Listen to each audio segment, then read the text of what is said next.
Hey everybody, it's Tuesday night. Time for another Homestead Live with Grumpy Acres Farm. I'm Garen. This is Angela, Grumpy, Yoda.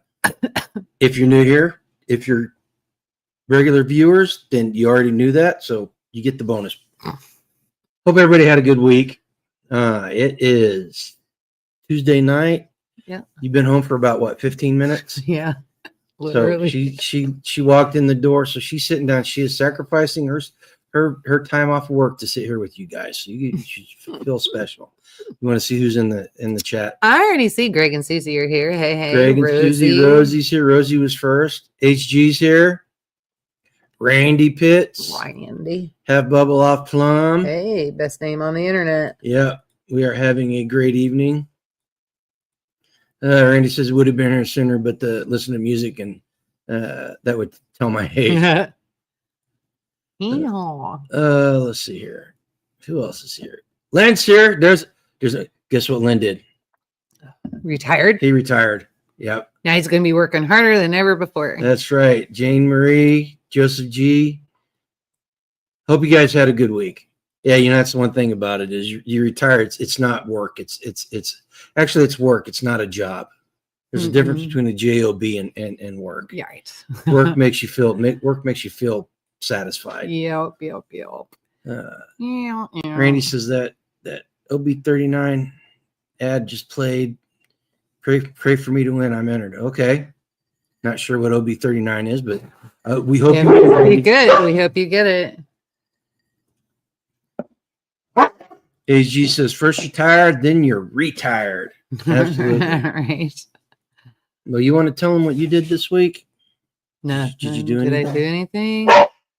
Mostly work. I had to take care of a lot of crap at work and then get a lot of training in and that kind of stuff. So it's mostly work. I'm not going to lie. Saturday, I slept most of the day. Oh, and it felt so good. Jet lag is a thing. Yeah. It's a thing. And so that felt good.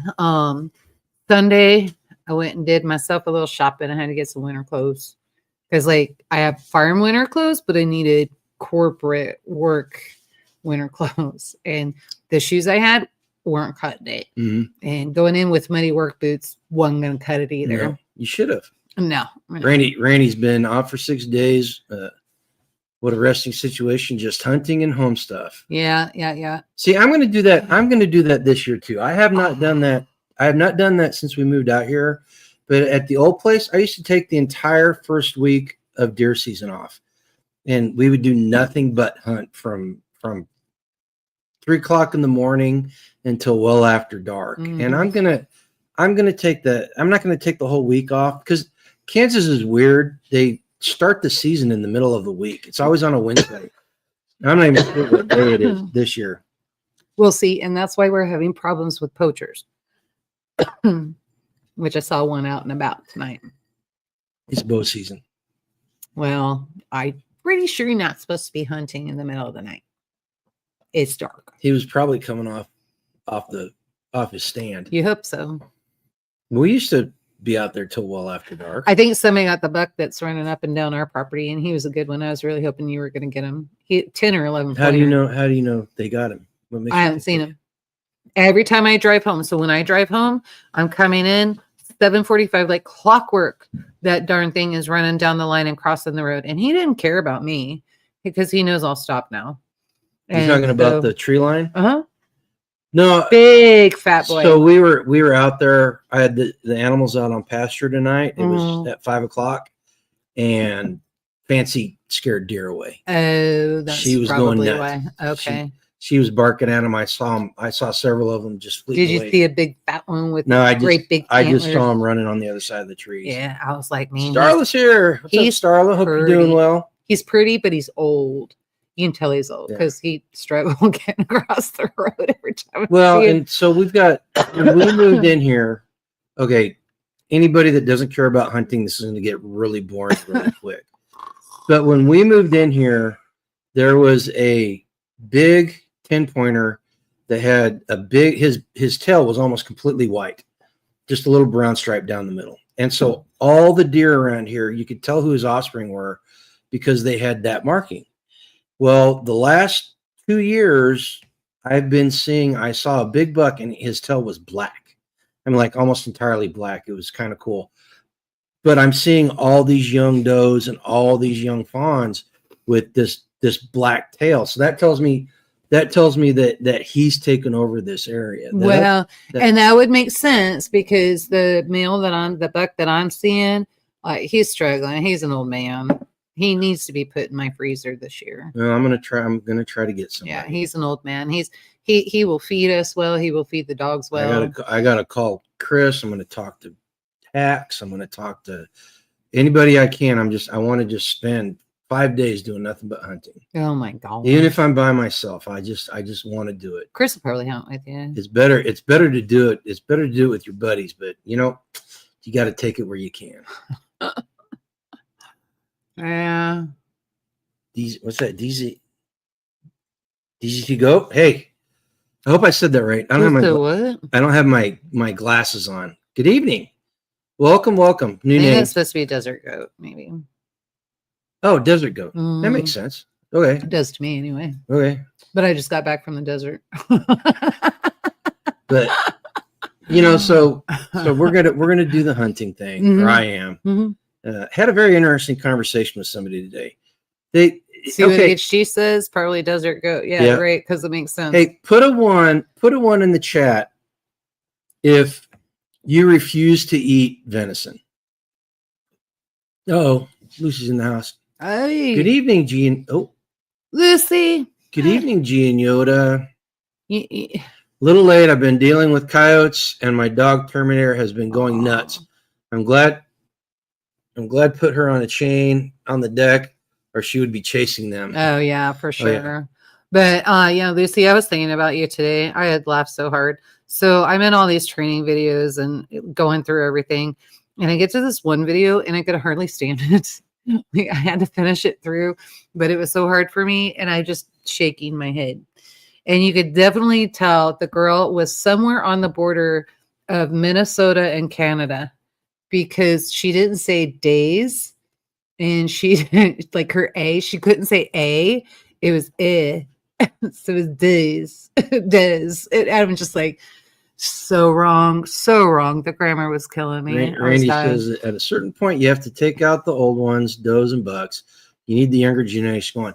And if you really want to manage the herd, you got to take out those scrub bucks too. Those bucks that you can always tell the genetics on them by their antlers, and if they got the really messed up screwy antlers, you probably want to take them. That's the way we used to manage the herd over at the old place. You guys had more control over that, though, I think. But well, yeah, because we were hunting on about 200 acres. Right. Yeah. So you had more control over that than here. Everybody's just got smaggled acreage together. So our predator thing this week. So last night, Fancy was going off. She was barking at the floor of the deck flooring. Oh, I think it died or pulled something dead under. No, there's nothing. Did you smell last night? That smell last night smelled like dead. That was the possum. There was a possum underneath there, and it was sitting there, and it was looking at me, and could not get to it because it was all the way up next to the house. So I just kind of left it. But poor Freya. She sat at the window last night, and I could tell when the possum came out. Did you get the picture? Yeah, I saw the picture. That poor dog, there's a chair right next to the window, and she's laying in the chair, and she's got her head up on the windowsill, looking out the window. And every time that possum would come out, her ears would go up, and she would start growling. And an hour she was growling? All night. I finally just got fed up and went to bed. I'm just like, you stay out here, I'm going to bed. And then, no, it was super funny. Okay, so guess what my cousin woke up to? What'd you So Jason wakes up promptly, 4:00, bounces out of bed. Okay, for anybody that doesn't know, the cousins live in the mountains in Colorado. Yeah. Like very, very, very rural mountain area. And so she posts this picture. I'm looking at this picture and I'm like, what is that? Those chickens look really fuzzy. Why are those chickens so furry? They should be feathery. And so I open up the picture. Inside her run? Inside the coop. Okay. Jason goes out there, and Megan wakes up because she's like startled by everything. So she puts her bathrobe on and she goes out. And poor Jason. Jason turned around and said, all of the babies are dead. Oh, And he captures a picture. There's a bobcat in the chicken coop, killed all the chickens, and then left them. Didn't even have the decency to eat them. mhm. Just killed them. And so, but it was all snuggled and tight, staying warm with all the dead chickens around Did it. he kill it? I don't think so. I don't know. Probably get in trouble in Colorado. Hey, get your paw. Oh, well, I mean, and if he did, he wouldn't post it either. Yeah, yeah. So, but yeah. Okay, so desert goat. Tell us how they got their name. Pygmy goats in Arizona. So it makes sense. Okay. Yeah, I'm a little sick of my pygmy goats. If you want to come get some, you can get them. I got them because I wanted to try the kinders, but the pygmies are replicating faster than the kinders. Well, we're going to take care of that. That problem's going to get taken care of. Whoop whoop. In fact, we need to talk about that after we're done here. Bobcat skin sales. Yeah, Okay. if you can find, but Yeah. In Kansas, unless you've got the predator license or they're a nuisance, it's illegal to hunt them. So, and we've got some really weird stuff here too, because I was telling G, I was coming home from work the other day. I don't know, a week ago, 2 weeks ago. You might remember. And I was like, what is that dead on the side of the road? And it was on the highway. So I slowed down and I'm looking at it, I'm like, oh, that looks like a lion. What in the world? So I slowed down even more. It was a mountain lion dead on the side of the road. Well, I have always learned in my lifetime, they say conservation department, if you see things dead, roadkill, basically, if you see roadkill, it means it's overpopulated. That is not a good sign. I'm hoping I don't know if that's true or not. I'm just hoping like maybe it got raised. And they're panthers. They're panthers here. It was not a panther. It was golden. They call them panthers, even if they're golden. I saw a panther that was black. That came off of Tag's property, Tag and Bees. Yeah, so we do have big cats. Oh, we got big cats. Well, we've heard one here. We heard one here. Oh yeah, 2 years ago. It was creepy.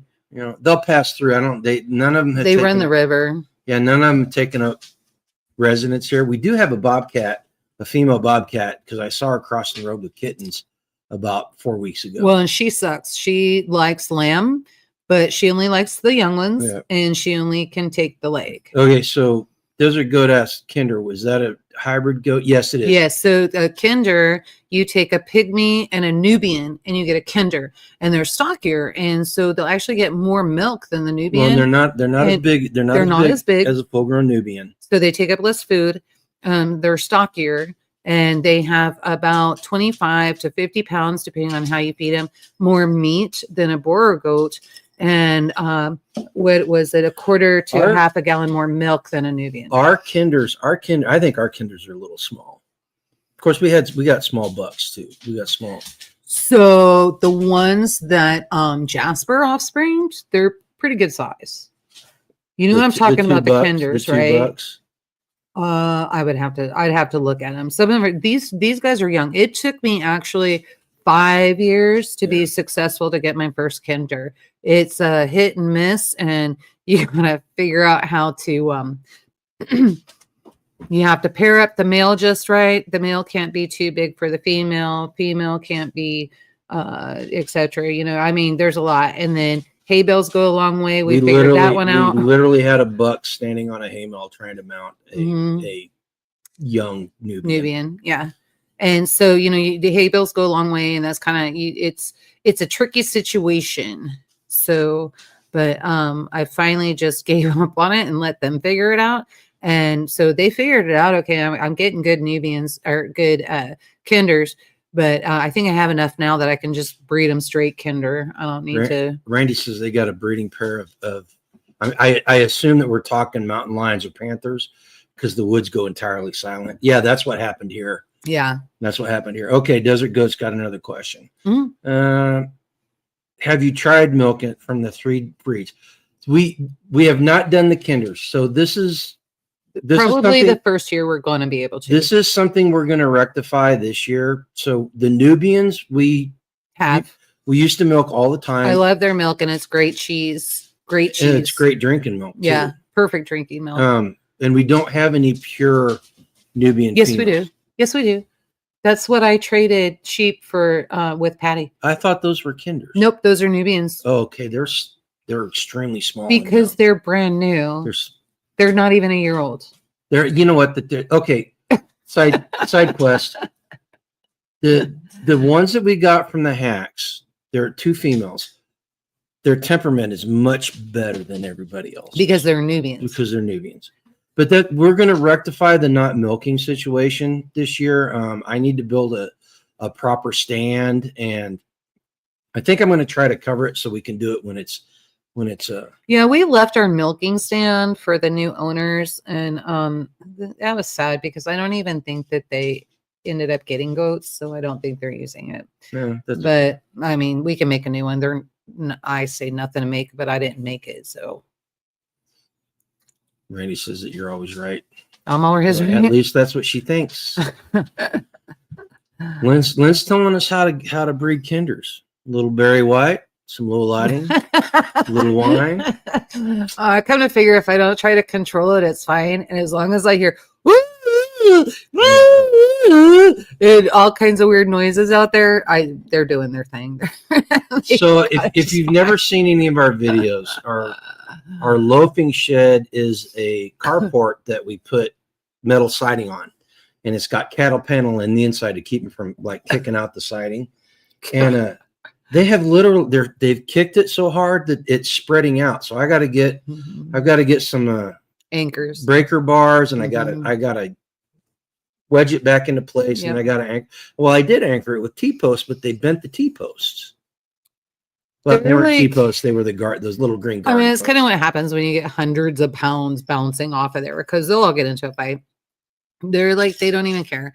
They're like, we don't care that you're a sheep. We don't care that we're goats. We don't. Yeah, they're a little confused. We can be with each other, and so they all fight over each other. And then the lead male gets pissed off, and he's like protecting his women, and then vice versa. Yeah. And man, we got some big boys out there. By the second weekend in December, our flock is going to be about half the size of what it is now. Yeah. So did you tell William that was going to be a choice because you're not going to let some of them go? Like he's not going to be able to just go. I told him how many we got. I told him. So you told him he could have Jasper? No, I didn't tell him that. Okay. But he's gonna have to understand. Yeah, he will understand. He will. It's William. But we're gonna get rid of quite a few of them. Yeah. Gonna give some away. Not giveaway is not the right word. No, because they're coming up. They're but the tread wife, they want a couple for their potty pond. Yeah, but they do enough for us. I told them that they could have them, but we get if we need a goat, we can talk to them. Yeah. And then we're giving away one of the female sheep. Where's that going? Nikki. Oh, I forgot about that. Yeah, we're giving a sheep to somebody else under the same thing because they've got a different. Nikki probably won't even let us give it to her. She's going to pay me anyway. No, we'll give it to her. I know, but she won't let me. She's going to end up doing something. We might hit them up for babies later on if they get some more different blood in there. Yeah, we'll see. But so we're and guys, it's one of these things that the whole the community thing. You want to help everybody and spread the bloodlines around. Mm-hmm. And we've got she was talking about the 2 Nubian girls that came in. They're totally different, completely different blood than what we have. So it was nice. Yeah. Completely different. Yeah. Some kind of trade. Yeah, yep. Good. Absolutely. Yeah. We do a lot of trade around here. Yeah. So it works out fine. And then, so I'm not worried about it. And William is bringing a buddy up. They're getting a couple sheep and a couple goats, and we're going to butcher. 5? They want 5? 5 sheep, 3 goats. 5 sheep, 3 goats. So that number went up quick. Yeah, it did. He did say that he thought maybe he said 6, but I was out there counting. We've only got 6, and we need 1 of them. Okay, all right. So but he's gonna come out. We're gonna they're just gonna dress theirs out and then throw them in the cooler. They'll butcher theirs later, but they're gonna help us butcher whatever we need done. And so we're definitely going Randy to says, use my them. Community just collapsed. Everybody went, well, how did that happen? What? I mean, in 148 characters, can you explain it, Randy? That's kind of weird. Feel free to start taking up more boxes. Yeah, I'd like to know that. And I can see being upset at the community and not wanting to have anything to do with a bunch of people. But not going woke. I completely understand that equation. Yeah, but not going woke. Not going woke. I mean, you're more upset because you feel like some of them aren't going woke or came in woke and we didn't know it. So yeah, interesting. Speaking of community, we kind of got sidetracked on what we did this week. So the big news this week, and you're probably going to see, I got some video of it, but you're probably going to see it on Tag's Friday Night Live before you see it from me. We did a community project this weekend, where we put in gate posts. We drilled holes for 16 of them, and we installed 14. The two that didn't get installed, they want to use concrete in it, and they didn't have the concrete, so we did not set those. But all the rest of them, we set them. Started about 9:00 in the morning. We did 5 properties, and everybody was extremely happy. We were done about 3, but I got home about 4:30 because we stood around and talked a little bit. Well, you got home before me, but yeah, I think I passed you on the road about 4:30. You know, but it was a good day. So the way it all came about was Tag had made an offhand comment at a meeting. We were actually at one of the solar energy meetings, and he made the comment, we need to get gates installed. And so I said, okay, we're going to do it November 1st. And he's like, oh, really? I was like, yeah, I'm going to post it on Discord. And this was about 4 weeks before we did it. I posted it on Discord. I kind of acted as the project manager. Quite honestly, I didn't do a lot of work as far as planning it. But of course, if you've ever worked in corporate, project managers don't do a lot of work. Quite frankly, it just takes someone to stand up and just go, come on, we need to get this done. Well, Who needs a gate? And so, Indiana Mike took it upon himself to get the trailer and get the skid loader. We had 2 augers on it, plus the forks. Nikki and Scott took it upon themselves to go get the Osage Orange posts. We had posts anywhere from 10 inches to 24 inches big. Nice. And we had several people ended up coming and helping, but it was cool. We started at 9:00. We did have a problem before we even started. The trailer with the skid loader got a nail in the tire. Yeah, of course. So Jet and Indiana Mike were scrambling around trying to get that fixed. There's a guy locally. He actually had a truck tire, and so he put that on instead of a trailer tire, which worked perfectly fine. It was the same rim, and we got it going. And we started at 9:00, and we averaged about an hour and 15 minutes at each house. Now there was one property where we put 6 posts in, so we were there a little bit longer. Ooh, who got 3 gates? Well, there were 2 gates and 2 corner posts. Oh, okay. And that was the milk lady. Gotcha. Okay. So it turned out really well. We ended up we did not finish everybody that signed up because the last property did not get the post because they didn't have a trailer big enough. Mm-hmm. So on the 15th, we're going to go back and do their property, mm-hmm. and which will be nice. Yeah. We did not hang any gates. All we did was put the posts in, but that's 3/4 of the work right there. So not that one. Go up a little bit more. And Randy does explain what happened. And I find that interesting because this seems to be the turn of a lot of division in communities. And without stepping out of line, I can see this happening because some of this is happening. So Randy says they all just decided that our small community was too extreme and we were not inclusive enough. Mm-hmm. There are 3, maybe 4 of us left that understand what is going on. Yep. Okay, so here's my take on inclusivity.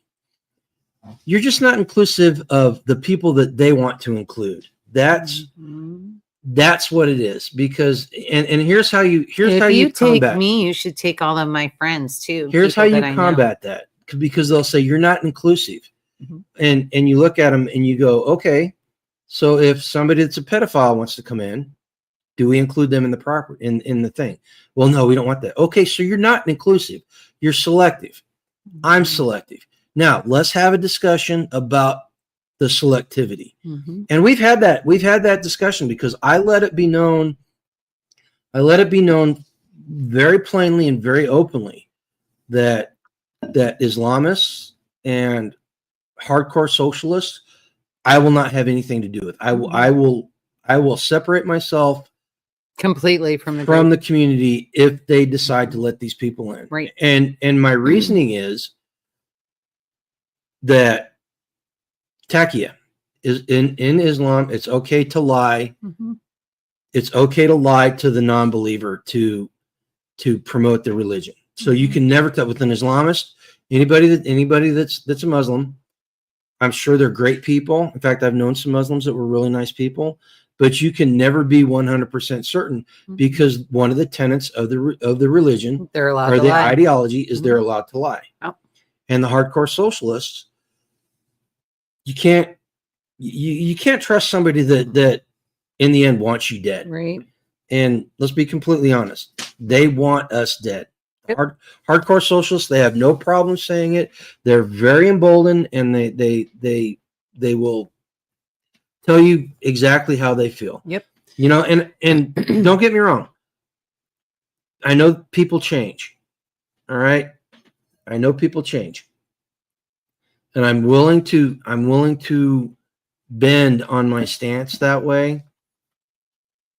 The hill they must climb to get into my trust is extremely steep, and there's no room for error. Right. Especially if my life will ultimately depend on their actions. Right. All right. And then Lynn brings up a good point. It sounds like a vetting issue. Yes, it is a vetting issue.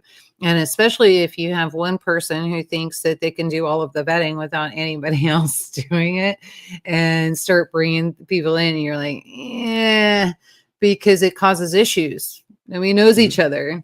It doesn't, these are growing pains. It's stuff we'll get through, but they're growing pains. We just got to get through them and do that. And we figured out, I mean, no anger against anybody, no problem. If I don't agree with you, what's the big deal? And so I just do my own thing, and everybody does their own thing, and have at it. And if I want to participate and think I can put up with that BS for the day, then maybe I'll participate. Most of the time, I ain't got it in me. Too old, too grouchy, and have other things to do. So, you know, most of the time I'm out. But yeah, I just think these are growing pains. Hoping they're growing pains. I keep telling myself they're growing pains. All stuff that can be fixed. So Randy, just keep that in mind. They're growing pains. But let this be a learning lesson too on how to, you know, something needs to change. Something happened. So take into consideration what Lynn said, part of the vetting process. And sometimes it does take years to vet somebody. Yes, it does. And it used to be that in the OG group, it was literally years to vet somebody, and not overnight. So when you tend to rush things, these type of things tend to happen. So Lucy says something very interesting. I'm not putting videos on my homesteading channel anymore.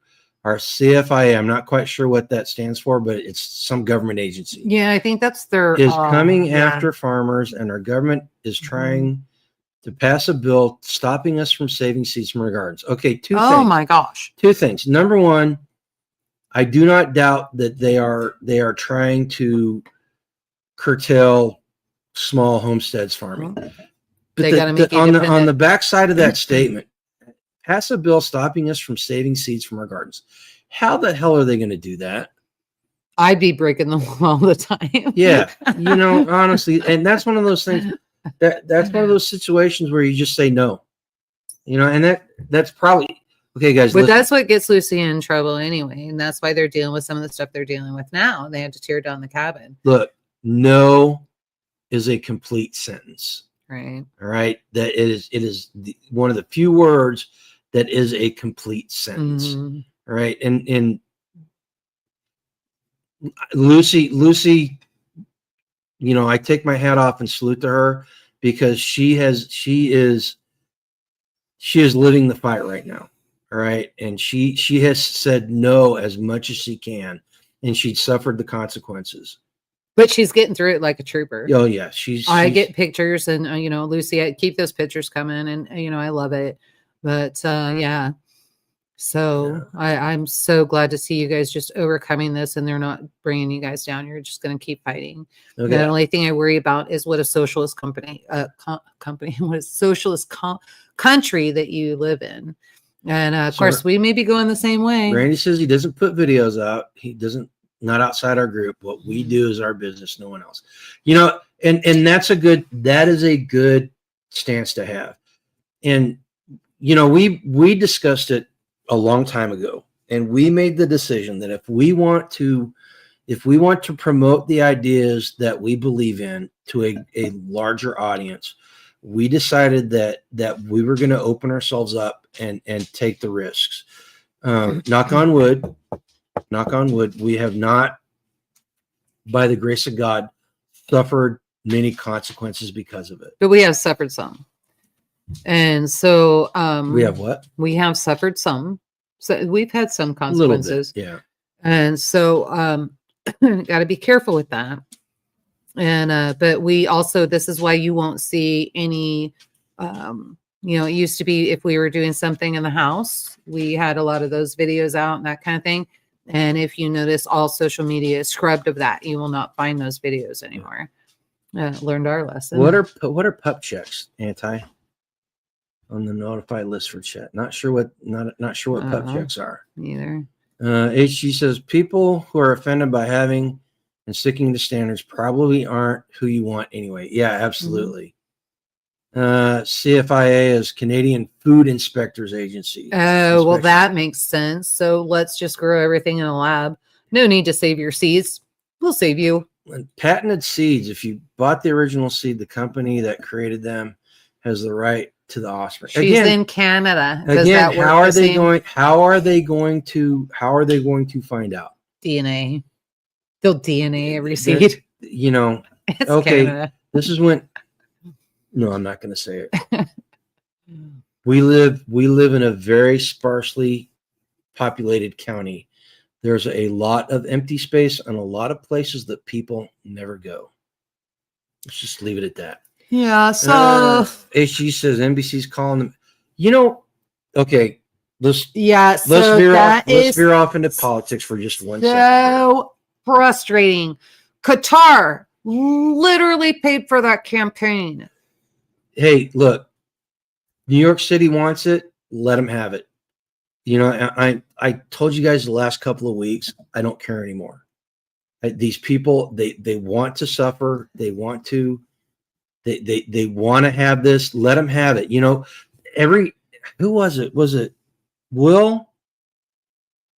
Some political commentator made the comment that every 15, 20 years, we need a controlled experiment to see how well it works. And I think New York is going to be the experiment. New York City has volunteered to be the experiment to exactly show us how socialism works and how bad it is.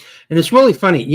There's been a case study. So the one comment I saw, they interviewed a guy, and the Citronelli he owns the ABC affiliate in the radio affiliate in New York City, and he owns the huge chain of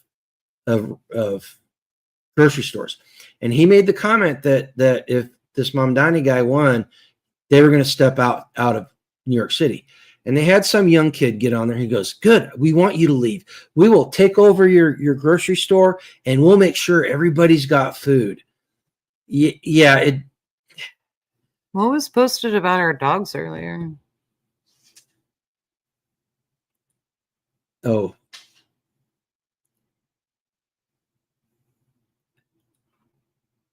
Oh, they're doing fine. They're doing fine. Yeah, but what was posted? we were over there? talking about the possum. Oh, Freya looking out the window, being the hunter. Oh yeah, I'm not gonna click on Lucy's thing. I don't want it to be out there to the world. They're gonna have to read the chat. Yeah. So, what was really interesting, Mark Levin had made the comment. I was listening to results coming in as they were coming in on my way home, as I have a bit of a drive. Excuse me. And it was interesting to me. He made a comment and he was looking at the percentages and how many people showed up. And then he was looking at where the votes were going with what percentage was coming in. And he made the comment, is it possible that all of the Republicans, the conservatives that were fed up actually got out and have left? No. So they wouldn't be voting there? Silva, the guy that started the Guardian Angels, he was running. He split the ticket, or he split the vote. And I saw it was close, but it wasn't.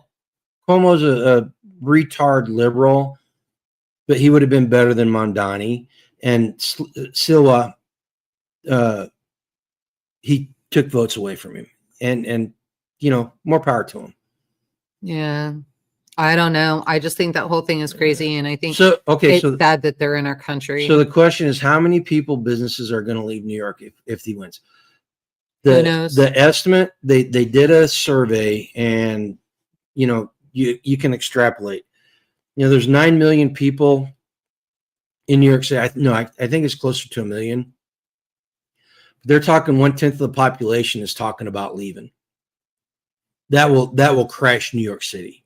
Yeah, but then I guess it's a good thing they're going socialist, because all their busing is going to be free, the groceries are going to be free, and all that. So have at it. Let's see how it works. And Lynn's completely right. No matter where you live, the mayor does not have absolute power. He'll have to have useful idiots. He's got useful idiots. He's got useful idiots. And Qatar's paying for it. And so Hamas. The big question is, where are they going to go? Well, if they are Texas and Florida, probably if they're out in New York, they're probably going to go to Florida. Texas, Florida. Some are leaving for Connecticut. Colorado and California go to Texas. California goes to Colorado. And so that's why Colorado has the issue. Some of California will come to Missouri. But a lot of New Yorkers came, and this happened when I was doing real estate over there. I had a lot of clients from New York. They were all coming in, New York and California. And so they're going to hit the Midwest. They're going to come in. And so I say you're welcome, as long as you don't bring your politics with you. Yeah, don't bring Lynn, stupid enough to mess it up down out there. Don't mess it up here. Lynn's right. That's a huge problem they're having in Nashville, because these people, a lot of right coast people have moved to Nashville, and they brought their politics with them, and they have changed Nashville. That was last time we were in Tennessee. They were complaining about that big time. Nobody will go to Nashville anymore. Nobody's going to Memphis anymore. There's a lot of it. Yeah, Mom Donnie. I don't know. With those numbers, I'm not sure that's outside the margin here. I don't know. And again, I don't care. I honestly do not care about New York City.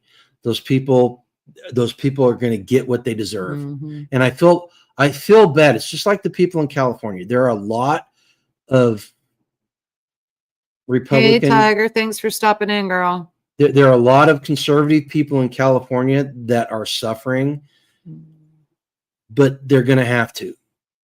California just looks so bad. California, places like California, where the liberals have ruined it.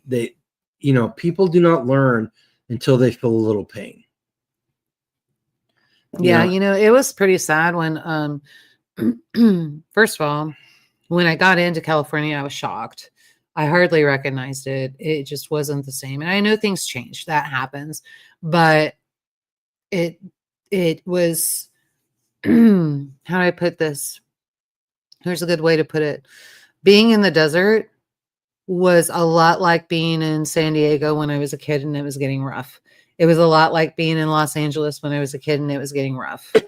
Like it's really bad, really, really bad. Okay, when she says the desert, so Yucca Valley and Joshua Tree, Joshua 29 Tree, Palms, 29 Palms, Morongo Valley, all Palm that area Springs, is on the east. Indio, It's on the east side of oh god, not Riverside County, San Bernardino. San Bernardino County. So San Bernardino runs all the way from just off the coast, all the way up to the high desert. Yeah, well, Hollywood and Beverly Hills got fed up with all the Section 8 and sent them up there. And it's a monstrosity. Palm Springs is loaded with casinos now. It's just insane. Absolutely insane. And Kansas knows what casinos do to farmland. It's not good. HG's work is done. In other news, 3/4 of the earth is covered in water. None of it is carbonated. There you go. The earth is flat. Yeah.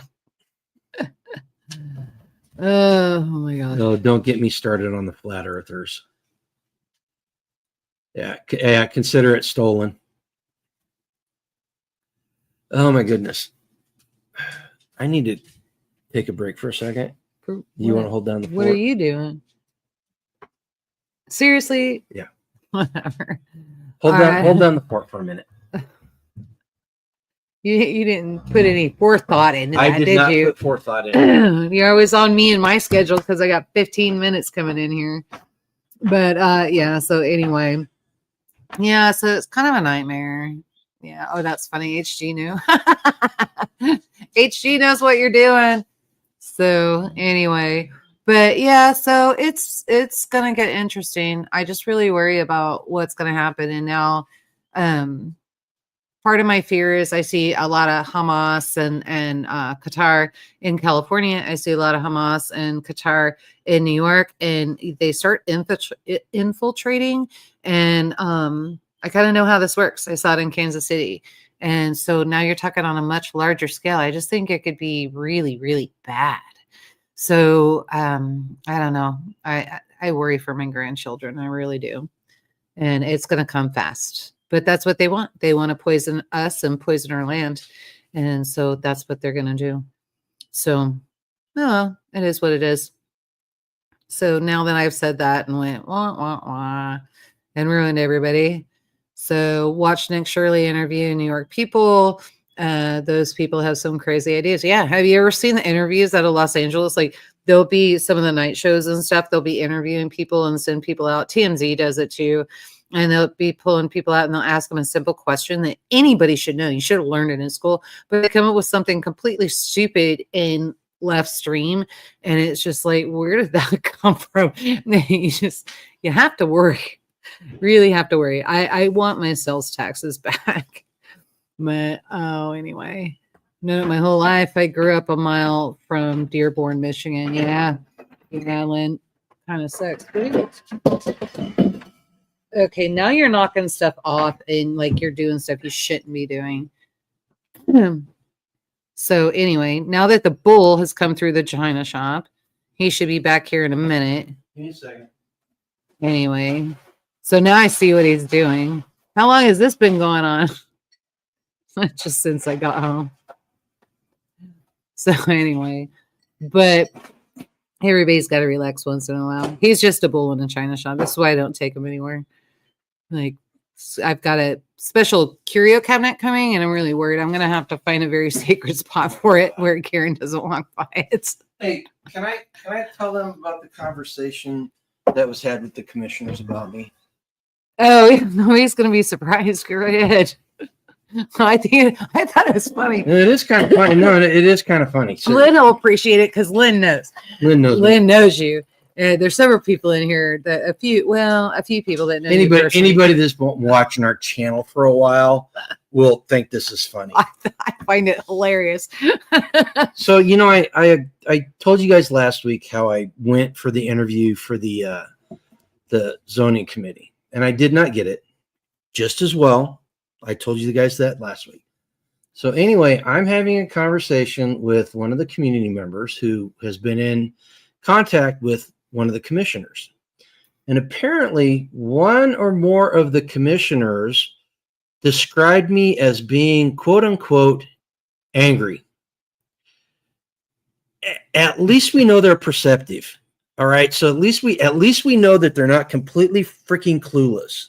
And like I said last Tuesday, I may have been a little bit too honest with them, which is perfectly fine. I'm glad I did not get that position. You also have a way of, like, if for oblivious people, you also have a way of driving the point home that's almost uncomfortable. I can be a dick. I mean, okay. Again, side quest. One of the guys that they chose as a community member, I am glad that he's on there.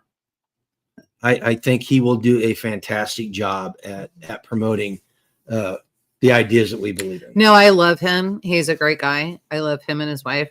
The one thing that I worry about, he's an attorney and he's still practicing law. And he's not practicing law. He's not. Oh, yes, he is, because he's protecting Rex. He's representing Rex right now. Oh, is he? Yes. And so I worry that they're going to try to utilize some things against him. What are you doing? See, Terminator got 50 pints of lard. Yeah, I saw that. But I was looking where, like, I said that I have to clip that. I have to show you the video of you coming in. So I must have missed something as well. But anyway, I had my back turned, had my ass hanging out. Is that what it was? Probably. No, but I'm just used to it. Like, you think he was a plumber or something. But anyway, that was one of the things when I was filming. I was filming on Saturday. Everybody was tamping the dirt down. Yeah. Great. No, dude, it seriously, it was great footage until Indiana Mike bent over, and it was like, okay, I'm gonna have to edit that out.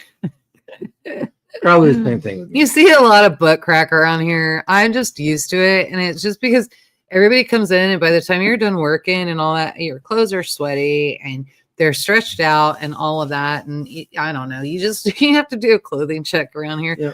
And that's why farmers used to wear suspenders. And that's why why a lot of them wear overalls and a lot of them wear belts. There's just some people that don't. I wear my overalls. They're right there on the chair, as a matter of fact. You're not wearing them right now. No, I'm not, because it's freaking warm in here. It was 71 degrees here this afternoon. It's still warm in the house. I don't know. No, but no. Getting back to the comment about my demeanor. You know, it did not bother me, but I think it kind of did a little bit. No, it didn't bother me. What bothered me was the fact that I think I have every right to be upset and angry. And I wrote a letter to the editor and I posted it out for the community, and I got some negative feedback there. But the feedback was really misplaced, in my opinion. And I did take some of it to heart, and I rewrote it. And the second letter to the editor that I wrote, in my opinion, was way better than the first one. The problem is, if I send it, then I'm going to have to still be involved. I'm still going to have to be on the forefront of this stuff, and I really don't want to be. I want to do my thing. You know what I mean? And if I post this letter to the editor and it gets published, then I will not be able to sit back and stay in the shadows like I want to for the time being. I'm going to have to be out on the front line doing what I've been doing. I mean, there's a lot of people doing it, so I don't know why you don't, but you can't complain if you're not doing anything about it. No, but we probably should. We probably should.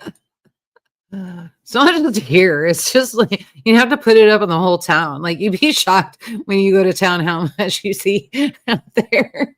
It's like, oh my goodness. They just, oh, bless their hearts. I don't even know. Terminator says they're going to get snow this week. Oh, yeah? Yeah, it's supposed to get cold here tomorrow. No, they said 60s. Julian looked it up because I was wondering, because today was supposed to be the warmest day and it felt a little humid to me, like it was going to rain. I'm like, oh my gosh, is it going to rain? And then we're going to be freezing again. And he said like in the 60s for Wednesday, Thursday, Friday. So we should be all right. But I have been enjoying the wood stove though. Yeah, I know. But anyway, so Yeah, so that's what's going on. You got But anything else? no, God, I know you want to get into politics and that kind of thing. We Are got you to doing we that? got to well, we got to figure out what to do with all the zucchini. Oh, I'm gonna start making zucchini bread, but like I've been in California and I have a lot of crap to do, and zucchini doesn't go bad right away, so I'm not worried about it like right There is now. one squash. Oh, excuse me. It had There's it had rot on it, and so it had blossom rot, and that happens. right. But I can cut it off and scar it, and it'll be fine. So, where is it? Where'd you put it? It's Oh, right in on the top. bucket. It's right on top. I'll of the grab bucket. it and then scar it. And then Yeah. we need to harvest apples too. Yeah, that needs to We've get probably done. got 2 to 3 bushels of apples still out on the So tree. that needs to get done. So the squash is going to last longer than the apples. So if you get the apples picked, I'll get those processed, and then I can get my And so apple we pie. had a hard frost the other night. Mhm, I tasted one of those apples today. mhm. Super sweet. Yeah. So that means they're going to start rotting, Mhm. especially with the warm weather. So you need to get those down. I need to get those processed. No, Len, they publish every Thursday. He has to have the letter into the editor no later than Monday, and they publish on Thursday. I quite honestly it's called the Holton Recorder, and you can go online And get it for free. and get it for free. We get the print version. It's actually It's decent. so the guy that runs it is he's not a local, and he came from He's not a local and he's conservative. he's not really he's more libertarian. But he moved into the town and he bought the newspaper because he had been doing, and I know this because I talked to him. He had been doing news stuff for a while for like big papers, and he wanted to do something on his own. He wanted to have his own small town paper, and so he bought the paper from the lady that used to run it. And frankly, he does a really good job. He does a good job. He really and does. he literally so Garen wrote a letter one time. The guy was like, he couldn't believe what he was reading. And he actually called Garen and checked everything. What were your sources? Where were you at? And Garen had to say, here's where I was at. Here's my source. You can see video of everything that happened here, here, and here. Well, he does. He vets. He vets. He really checked it out before he printed any of Garen's things. And now he prints Garen every once in a while. Well, he still verifies. Does he? Yeah, just not as hardcore. Okay. Susie made some mock pineapple with some zucchini. I did that and I didn't love it. I did not It like wasn't great. We still got some back there. So Cowboy swears by it. He loves it. He makes it. Chris swears by Cowboy's mock pineapple. Nah, I mean, maybe because I grew up on pineapple. It doesn't taste like it doesn't taste like it pineapple. tastes like zucchini with pineapple juice on it. Yeah. It looks like pineapple chunks. Yeah. You know what? In a pinch, in the apocalypse, it works. Yeah, in the apocalypse, yeah, I could see Susie, email me your recipe, and maybe I just did it wrong. I don't know. Yeah, email me your recipe. Yeah, yours is the only one I've ever had.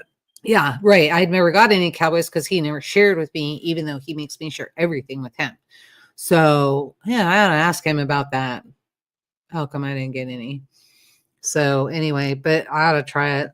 But it's from what I understood is you just take the pineapple juice and then put it in the zucchini and then that kind of thing. Maybe there's another process to it. I don't know. So yeah, I don't know either. I just didn't care for it. She just says, okay. Sweet. I'll be looking for it.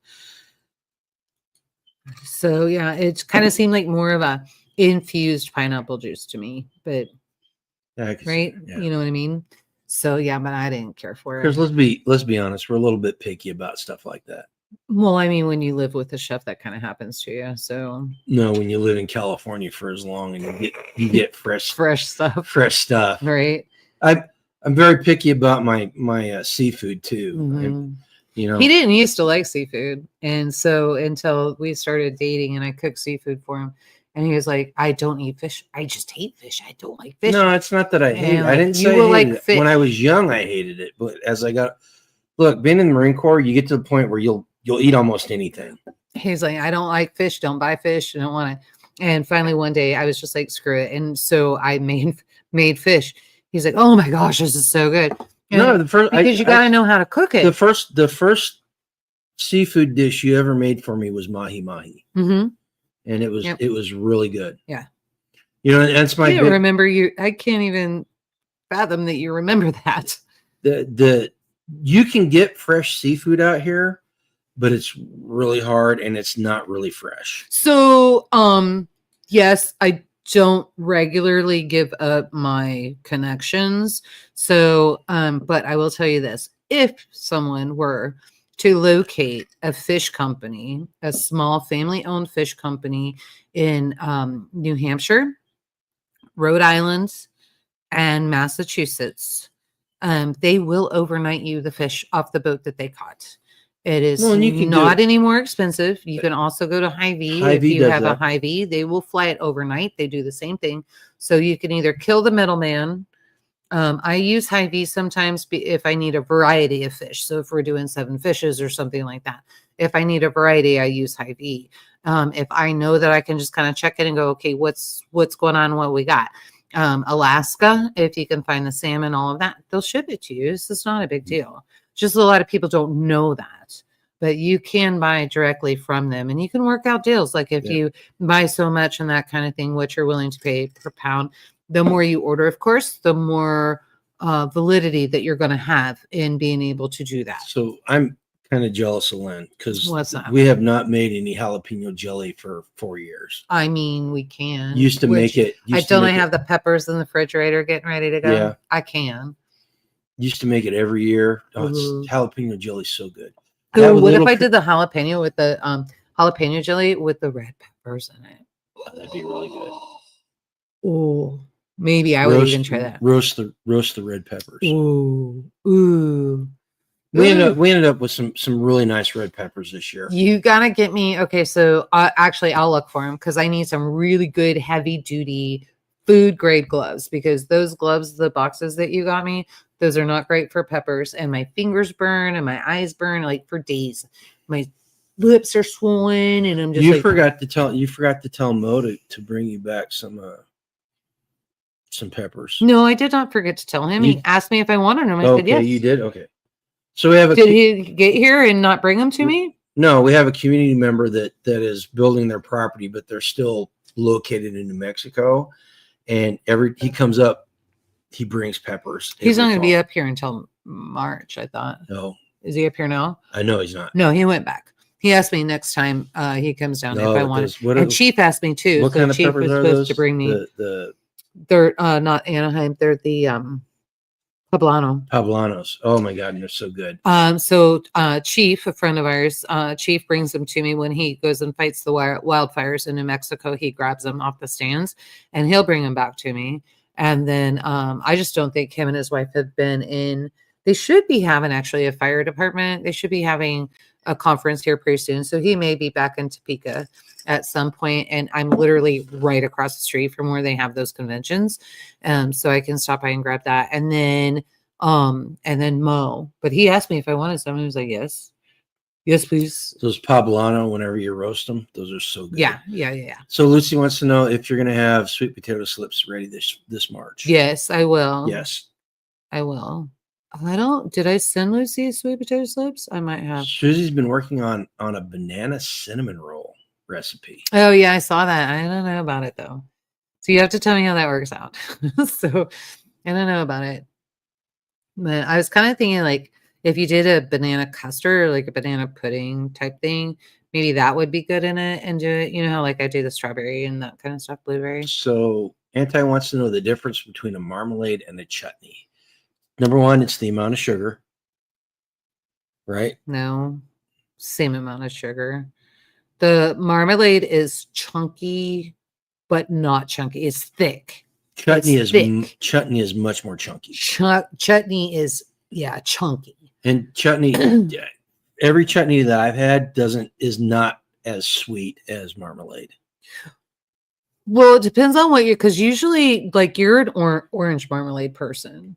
So Aunt Nancy and my mom both used to make. Okay, your mom used to use a crap ton of sugar and everything. So that's a possibility.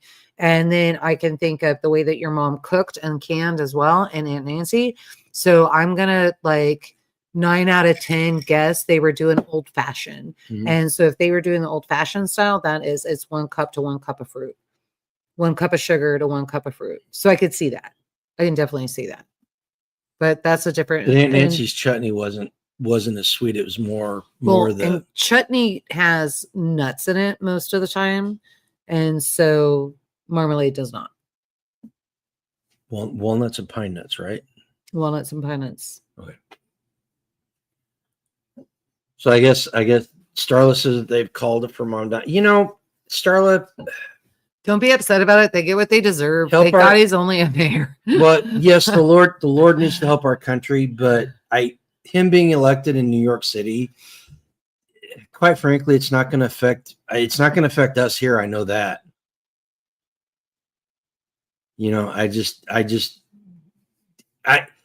I can get you.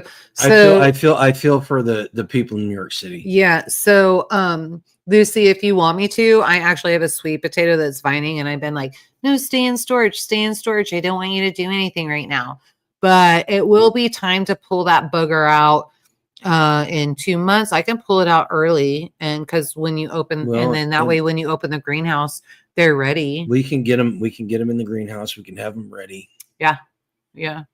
So I can do that for you. That's one of my big chores for over the next couple of weeks. Is I gotta fix the greenhouse. The winds that we had this spring and summer popped some panels. So I gotta get the bands back on them. I gotta fix one that it's been leaking for 2 years, and I'm just gonna take it out and reinstall it. Right on, Lucy. I'll have them ready in March. I need to have them ready in March anyway. So. Your spinach. What kind of spinach is that? Malabar spinach. It's doing great in there. Perfect.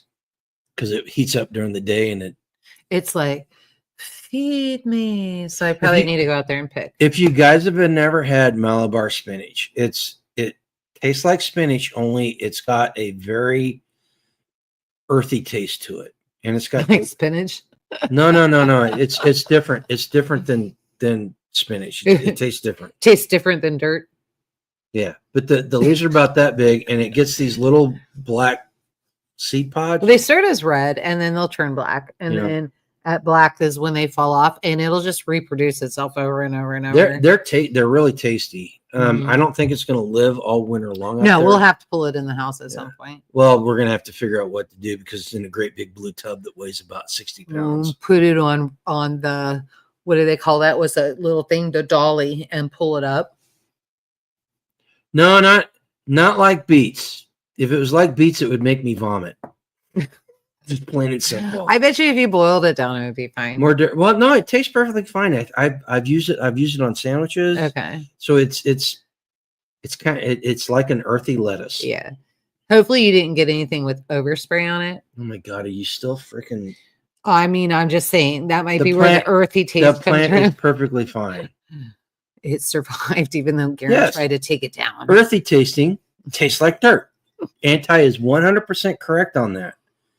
If you've never tasted it, you do not know what I'm talking about. It's good though. No, seriously, it's a very hardy plant. It'll last all year. It takes a lot to kill it, and it's prolific. Prolific. Yeah, you said it correctly. No, I was. Trust me, I've been in grammar mode today. So I said it twice. I said it twice to emphasize. I was even super impressed that you said about, and I was able to understand that instead of about. Well, like Lucy would say, about. About. This is what I'm saying. Eh? The training video. It's about time, eh? I was seriously waiting for her to say eh. And this is like a corporate video. This is not. And I'm just like, is this AI? And they just borrowed somebody's voice. What the hell is happening here? Our cybersecurity company's out of Canada. But she couldn't say A, so it would be more E. I'm telling you, at least I was entertained. Usually I'm not entertained. I'm like falling asleep going, I'm never going to pass this test. And anyway, I was entertained. I was laughing. Yeah, cyber training is always fun. Lisa, I love beets, even leaves. I pickle them and slice them. You do you, boo. Seriously. So he eats beets, but I have to hide them so that he doesn't know that he's getting. You put raw beets in the I haven't done that to you since you found them. The Brussels sprouts thing. I haven't done that to you since you found So them. here's the deal. I grew up, we did not have money when I was growing up. So we ate poor people food in the 70s and early 80s. Are beets poor people food? Canned beets from the grocery store Mhm. is poor people food. Really? Yes, that is Oh. poor. We did not have a lot of fresh veggies. Oh. Yeah, we ate a lot of the stuff we had. Hey, good night, Starla. A lot of the stuff that we had came in cans, and canned beets are some of the nastiest things. I wonder if that's the way they were processed, though. And you got to remember. But I don't like raw. I don't like raw beets either, unless they're. No, but you haven't had raw beets. You've had cooked beets, because I use beets in the Flu Buster soup and the. Yeah, I know, but they're not prolific. No, because the way I cook them. Yeah. And so that's what I'm saying. I think it's more the preservation of it and how it's cleaned and that kind of thing. But you're not doing sweet beets though. No. Sugar beets literally gag me. Oh, okay. Sugar beets will make me gag. Yeah, I just use the beets to cook with. That's it. And he'll eat those. But are you sure you're using beets or I know there's turnips in there. There's turnips as well. Okay. If I can ever get the cookbook done, then everybody in here would be going, she's right. There's beets in here. Okay. I'm not questioning you. I'm just saying that they're not they're not like a side dish. No, I never make them as a side dish because you don't like them. You won't eat them. Stewed beets are disgusting. I'm sorry. I slide a lot of things under the table that he doesn't know. I've had several people tell me I need to try them roasted, but no. So roasted beets with honey on them and garlic. Oh my gosh. Oh, yes. Again, okay. That's so you are hiding the taste. I'm hiding. At that point, you are hiding the taste. Yeah. And I'm not using a crap ton of sugar to do it. But I know how to cook for you. And I know how to cook. So there's that. Yeah. I didn't like Brussels sprouts either till you started making Brussels sprouts. Gary, I put bacon in them. Bacon, butter, mushrooms, and everybody's like, I don't like Brussels sprouts. Even in Indiana, Mike won't eat Brussels sprouts. And anybody cooks, he'll only eat mine. He's like, I love these. And he's like, don't tell my wife. And Jeanette found out anyway. So Joe was like, what? Well, okay, at least you're eating Brussels sprouts. So Gregory's grandma would thicken it with cornstarch and sugar. Oh, yeah. Again, that's way too much sugar. Oh my God. Ugh. Yeah, I'm guessing that's probably I don't put sugar on my beets, only vinegar. See, and that's what when she does her Brussels sprout things.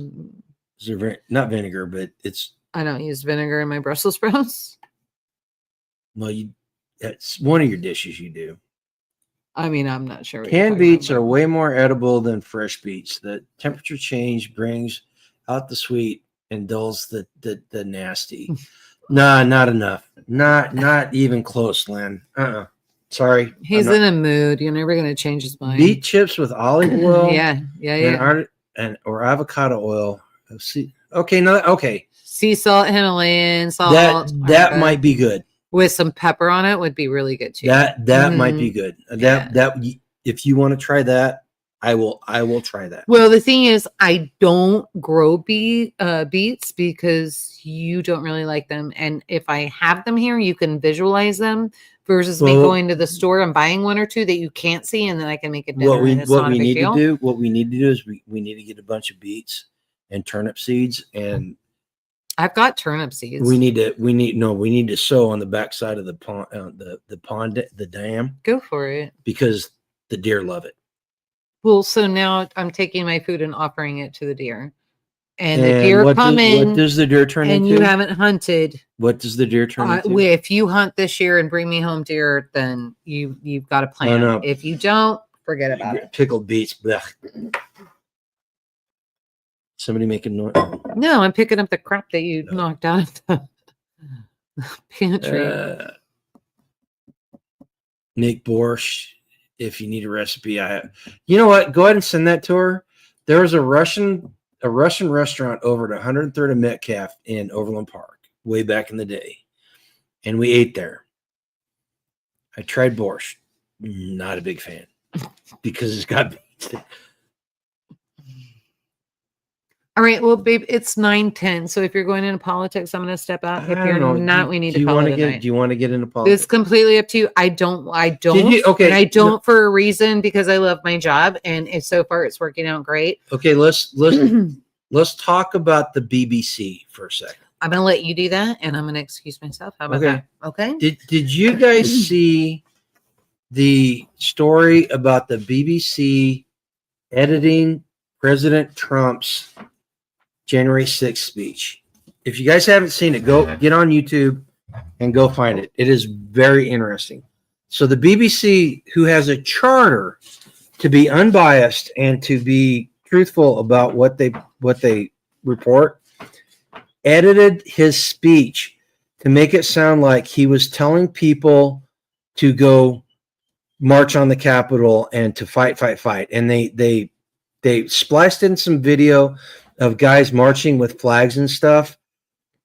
Turns out that they cut out a huge portion of what he said to make it look bad. And then the flag marching thing happened like several hours before he even gave his speech. And that's indicative of media across the board. The Nora what's her face interview on 60 Minutes on Sunday. They edited a bunch of that out too. And okay, I understand it's a 60-minute program and you've got about 48 minutes worth of airtime with commercials and everything. And the entire unedited video was 70 minutes. So you're going to have to cut some of it out. But a couple of times they edited stuff out that completely changed the context. Yeah, Nora O'Donnell is a left-wing clown. Absolutely. BBC is left as any site. Britain is arresting people for retweeting things they don't like. Yeah, and here's the okay, guys, listen.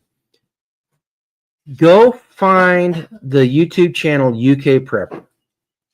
Mike does a live every day at Greenwich Mean Time at 10 o'clock, which is Central Standard Time +6.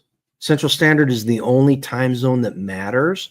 So they do it at Zulu +6 if you're talking military. But he does a live every day, which has some really great content in it. It's kind of goofy at times, but for the most part, it's great. So go check it out. And if you want to see what America is going to look like in 7 to 10 years, he talks about it. And they've got a Discord channel that you can get on there. I highly recommend going to it and getting a European perspective on the whole political aspects of it all. But I've been watching his channel for about 2 months now, and they do a really good job. Seriously, him and his moderators do a fantastic job. Highly recommend it. But I watch them and I see what they're going through, and yes, they are, like Lynn said, they're literally protecting the Islamists and arresting people that are patriots. Yeah, UK. Is it you? Hang on a second. Let me double check.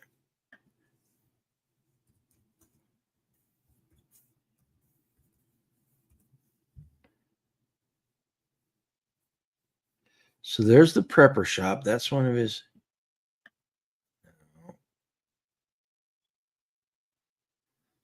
Bear with me, guys. Bear with me. Yeah, UK Urban Prepper. That's him. Yeah, that's the right one. And I find it very interesting. And the Discord, get on the Discord, because I've asked some very direct questions, and the the people in the Discord are more than willing to talk about the situation and tell you about it. And quite frankly, they have opened my eyes and shine some light on some things that I wasn't really quite sure about. I will say this: the patriots and preppers in Britain, I feel for them. I have a lot of empathy for them because they are in a very tough situation. When things go south, and eventually they will go south, they're going to have a very hard row to hoe. Seriously, they are in a very tight situation. Yeah, UK has become the Orwellian dystopian we're headed for. So, okay, Joseph G. So here's the difference, and I've made this point several times with them. The difference between the UK and the trajectory that America is on is the First and the Second Amendment. They're being persecuted. Patriots and conservatives are being persecuted because they have no way to enforce their First Amendment rights. They don't have any rights, basically. And the reason why they can't enforce them is because they gave up their guns. And yes, there are guns in Britain. They are highly regulated. It's not like America. There are 370 million Americans in this country. There are over 400 million guns, registered guns in America. Probably another 50% more. You're probably looking close to 550, 600 million guns in this country. With that many guns, the government and the would-be tyrants are very limited on exactly what they can do. All right. Violence is not always the answer, but the Constitution flat out states it is an answer. It's not the one we want to turn to immediately. It's not always best, but it should always be an option. As long as we've got the Second Amendment and we don't hand over our guns, then it's an option. And that's the fifth firearm safety rule.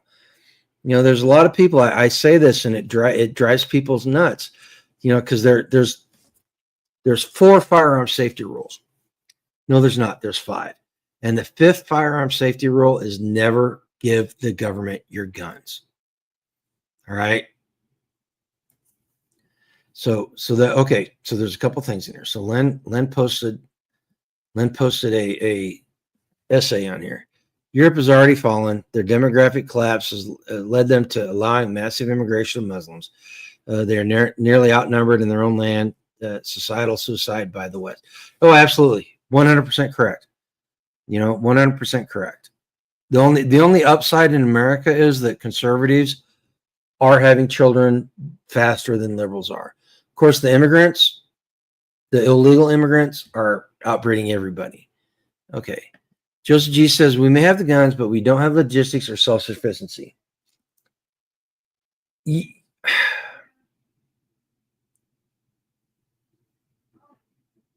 Kind of. Let's put it that way. There's enough ammo out there. There's enough people that are loading. There are enough patriotic manufacturers that's not an issue. The issue is willpower. Willpower. The will to exercise it is where the difference is going to be made. Quite frankly, there's enough ammo floating around out there that if things go south and it goes kinetic, you're going to be able to pick stuff up. All right, plain and simple. You're going to be able to pick it up. Question is, do we as a citizenry have the willpower or the gumption or whatever you want to call it to actually exercise it? It's yet to be seen. We are too dependent on the grid, water, grocery, petroleum, medical systems. Yes, this is true. This is true. You are never going to be able to separate yourself from the system. What you can do is you can separate yourself as much as possible, and then if the system starts working against you, you can.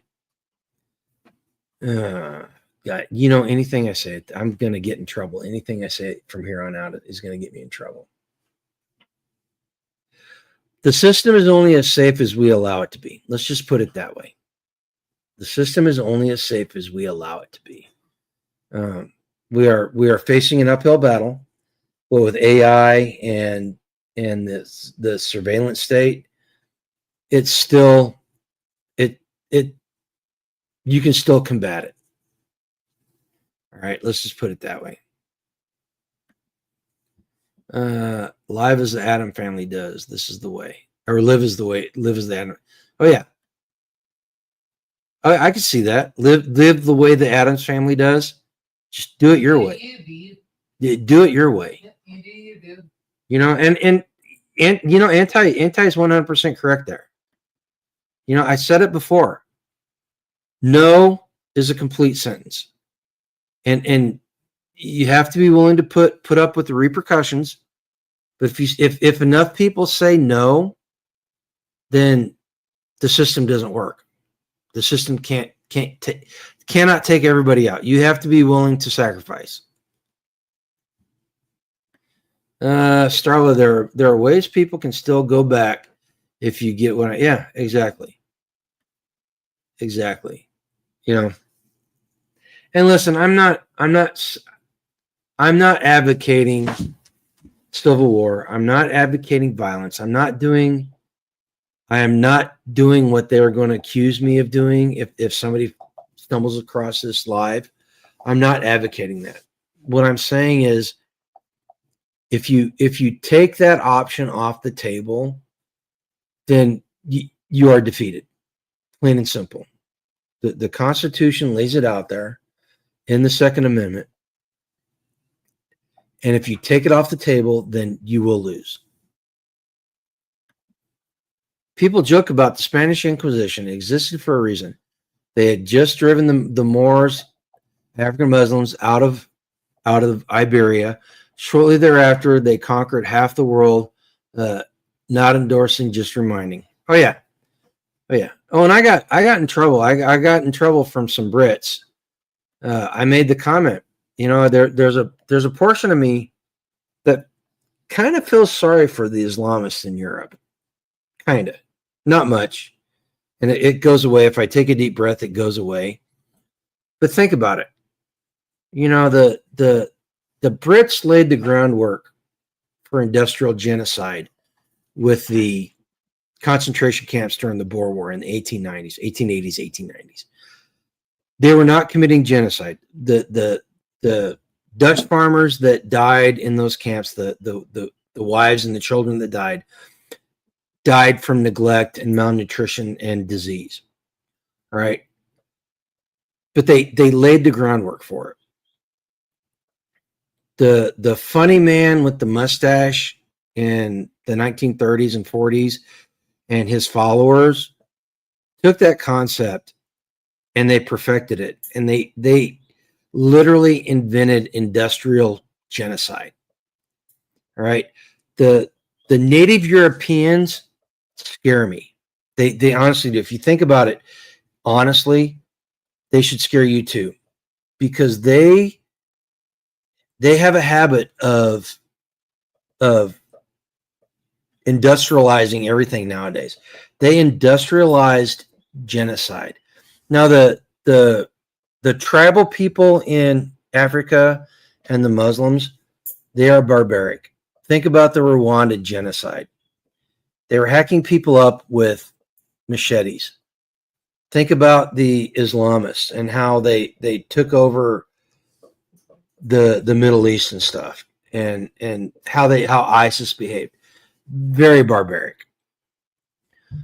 Once the native Europeans get fed up with it and they decide to take care of business, they will industrialize the solution.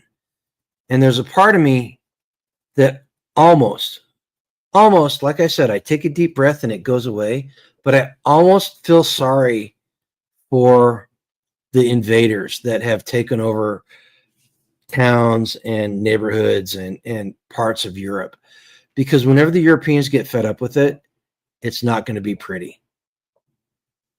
Yeah. Europe is the most blood-soaked land in the world. There's a reason history is divided by wars. Absolutely. Absolutely. You know, they and again, I upset some Brits because they were like, "Oh, we did not commit genocide." No, I did not say you committed genocide. What I said was you laid the groundwork for it. You put the framework down, and the funny man with the mustache in the 30s and 40s ran with it. You know. Oh, is it finally going through, Joseph? Well, I wish you the best of luck, man. Wish you the best of luck. You know, and I hate to, you know, and I'm not advocating it, and I'm not applauding it. I'm just saying it's kind of a foregone conclusion, because I guarantee you that there are men in Europe that the only reason why it hasn't happened is because they're showing self-restraint. Once that self-restraint is gone, much like in America, once the conservative and patriotic self-restraint is gone, Katie bar the door. It's not going to be pretty, and it's going to be written in history books. They're going to talk about it 500 years from now. You know, plain and simple. And unfortunately, I'm too old and fat to partake in it, so I just have to worry about what's happening here in my own neighborhood. All right. Okay. Let's go. Okay. Side question. Are you doing anything special Monday? USMC birthday. As a matter of fact, we've got two things going on Monday. Midwest Preparedness Festival. Are they still doing it? Midwest Preparedness Festival is having their very first ever all-female without rule of law. Starts at 7. Nope. It starts at 7, but nobody knows who's on there. Nobody knows who's on there. We might know somebody. We might know one person, maybe two, that are on there. It starts at 7. So you guys watch that at Midwest Preparedness Festival or MidwestPreparednessProject.com. And I am doing my annual Marine Corps birthday thing. So I'm probably going to start at 8:30. I'm going to let them have an hour, and then I'm going to take over. We got enough bandwidth that we can both do lives here. I'm going to try. This is something new I'm going to try. Speaking of UK Prepper, I'm going to go out on the Discord, and I'm going to see if there are any British Marines on that Discord, and I'm going to invite them onto the live. Now, again, that's Zulu +6, so that's going to be 2:00 in the morning their time.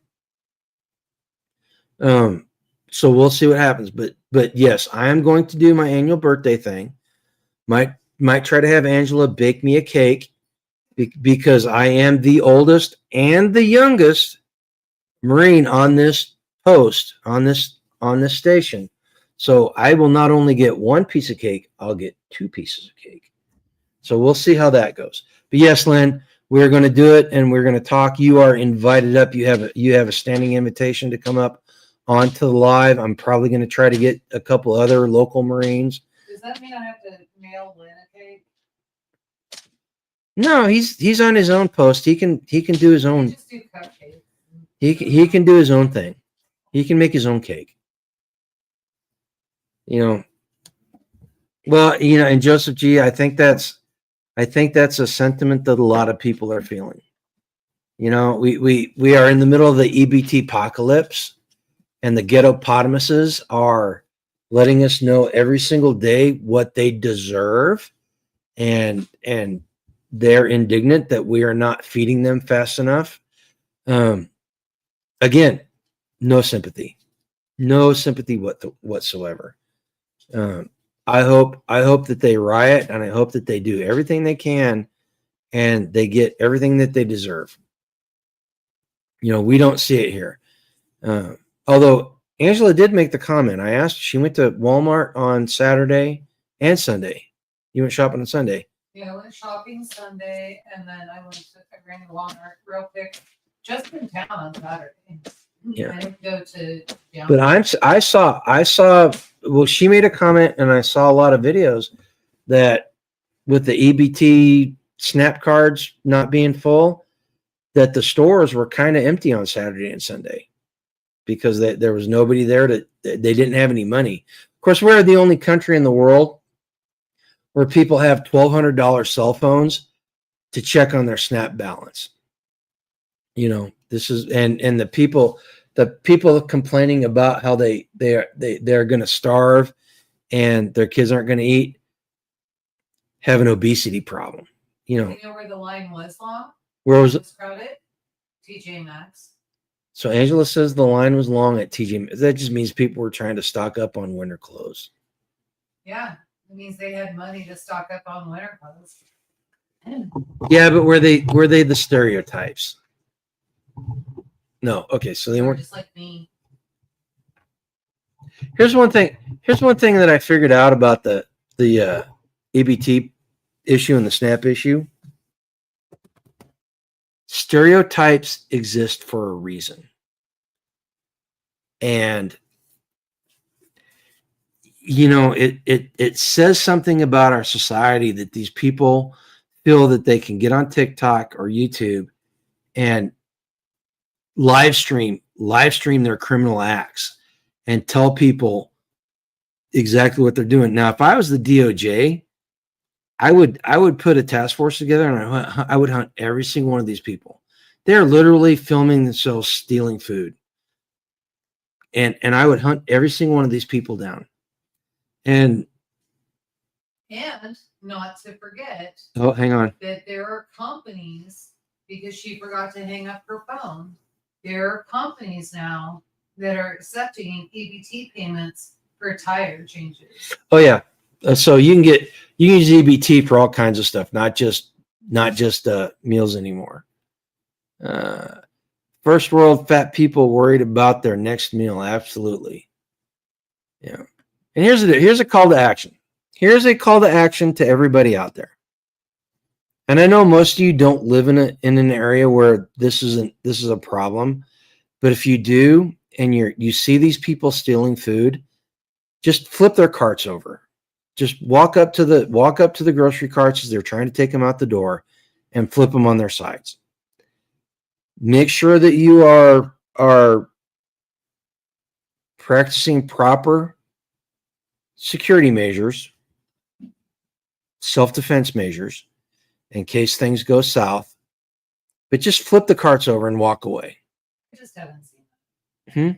I just haven't seen that. You haven't seen anybody stealing? Well, okay, so Angela just said she hasn't seen anybody stealing, but we live in the Midwest. Those people know better. They know better than to try that stuff because there are people that are carrying, and if they get froggy and they decide they want to get nasty, will not end well for them. Joseph G, I feel like I'm losing my mind with all the stress. This divorce will rob me of so much that absolutely devastate me financially. I make minimum wage now and I can't afford anything. You know what? Hey, Joseph, listen. There's a lot of how do I put this? There's a lot of people out there that are in the same boat that you are. Don't think that you're alone. You've got an online community. You may not have a physical community there where you are, but you've got an online community that can give you support.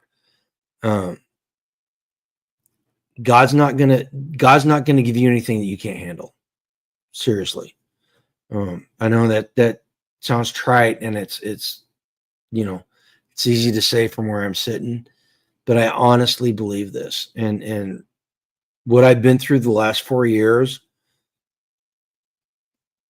I can tell you from where I'm sitting, you can endure a lot more than you think you can.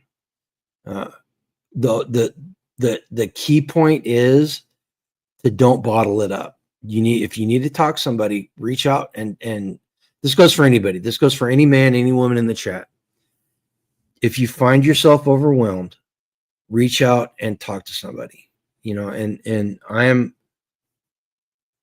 I've never been to a therapist. The closest I've come to anything like this, like that, was I went to a hypnosis. You did hypnosis. I did it. What are they? A hypnotist. I went to a hypnotist, and it actually helped me A lot. all right. Take steps.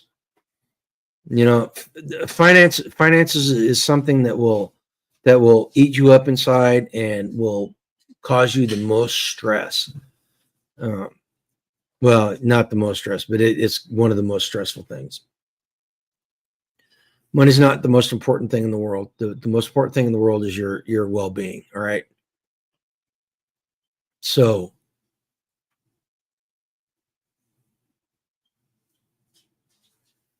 okay, hang on a second.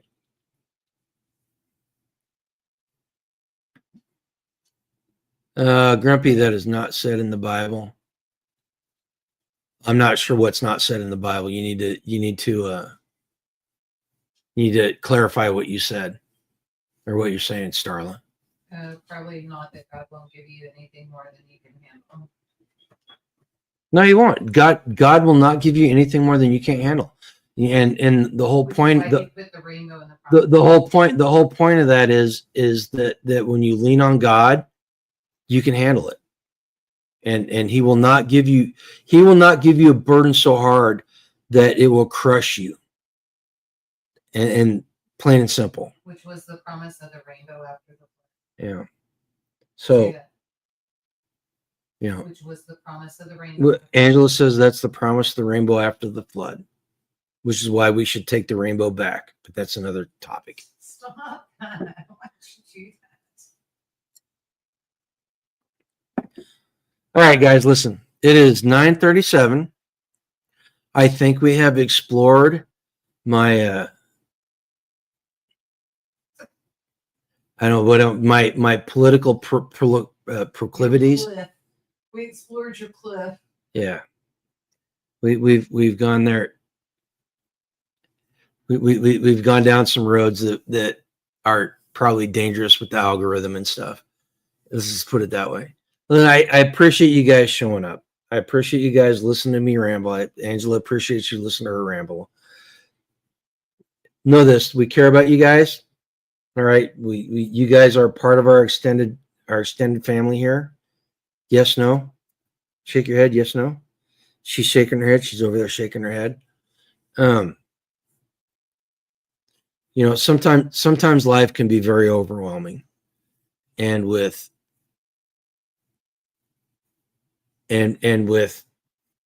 community, it makes it easier. Okay, Starla says that God will only give us as much as we can handle. Same thing, different way of saying It's exactly what I said. Yeah. Yeah. Now we may not think we can handle it, but he won't give us more than we can handle. Plain and simple. Joseph, breathe, think. What's the worst and what is most likely? Assume crash and burn, then what? You have options. You have to look for them. Maybe this process is preparing you for something more. Yeah, and be the phoenix. And Angela says, "Be the phoenix." And Lynn just highlighted something that scares the heck out of me. Everything that we've been through over the last 4 years is preparing us for something. And we're being hardened. And exactly, we are being hardened. That we are being tempered, not hardened, tempered. There's a difference. There's a slight but distinct difference there. We are being tempered for something more. What that is, I have no idea. But as long as we understand that we are being tempered, we can make it through it. Steel tempers steel, fire tempers steel. May not enjoy it, But at the end of the day, it's going to make us better whenever the time comes to deal with what we have to deal with. All right. All right. Listen, you guys, again, thanks for showing up. Everything we talked tonight leads back to three things: community, food independence, and modern self-reliance. If you can get a handle on those three things, you're going to be way better off. All right. So that's my challenge. I gave you a challenge earlier, but this is the real challenge. Do something this week that's going to make your life better down the road. Okay. As Gregory says, have a good week. Stay strong and good night. Absolutely, guys. Listen, go be better tomorrow than you were today. At least 10%. 10%, Angela says. I don't know why she says 10%. I think It's better than one. no, be 11%. You be like oh gosh, what's the band where they're It doesn't matter. Move. okay, Starla, I'll do that. But you guys just go out and live a life done free tomorrow. All right. Wake up tomorrow and start the day fresh and know that we care about you guys. Introducing Rockpot, the revolutionary portable slow-cooking appliance that keeps your meals warm for over 9 hours without the need for electricity or propane. Simply heat the Rock tablet on your stovetop or over a fire, place it in the Rockpot with your ingredients, and enjoy perfectly cooked meals wherever you are. Plus, the exterior remains cool to the touch, ensuring safe handling on all your adventures. Get $10 off your first purchase by clicking on the affiliate link and using the code GrumpyAcres at checkout. Elevate your outdoor cooking experience with Rockpot today.